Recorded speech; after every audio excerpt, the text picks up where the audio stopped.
Hello friends, నేను మీ పిలో civil engineer. ఈరోజు evening రాగానే మా వాళ్ళు అన్నారు, జానీ ఏమైనా స్నాక్స్ వండుకుందామా అని అన్నారు. నేను అన్నాను ముంత మసాలా వండుకుందాం అన్నాను. ముంత మసాలా ఏంది, ముంత తుఫానా అన్నారు. కాదు, ముంత మసాలా చాలా బాగుండిద్ది అని చెప్పాను. అయితే దానికి కావాల్సిన మరమరాలను నమ్కిన్స్ తెప్పించాను అనమాట. చూడండి, వాళ్ళు అన్నారు ఇది భేల్పూరిగా అన్నారు. అవును, మా భాషలో ముంత మసాలాలే అన్నాను. అయితే చెయ్యి ఎలా ఉండిద్దో చూద్దాము అని చెప్పారు. దానికోసం ఉప్పు, టమాటాలు, ఆనియన్స్ మొత్తం వేసాను అనమాట. చూడండి, వేసిన తర్వాత బాగా కలిపి కారం అనగానే వాళ్ళందరూ బిత్తరపోయారు. కారం మాత్రం వద్దు నాయన అన్నారు. నేను అన్నాను కొంచెం వేస్తాను, ఎందుకంటే కారం వేయకపోతే బాగోదు అని చెప్పాను. సరే అని అన్నారు. కారం వేసిన తర్వాత నిమ్మకాయ వేసి బాగా కలిపాను అనమాట. కలిపిన తర్వాత ఇలా వచ్చింది చూడండి.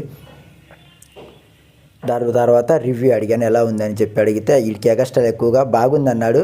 దాని తర్వాత ఇతన్ని అడిగాను, చాలా బాగుంది, సూపర్ అని అన్నాడు. దాని తర్వాత మా హెల్పర్ని అడిగాను అనమాట, ఎలా ఉంది అంటే అబ్బో కేక సార్ అన్నాడు.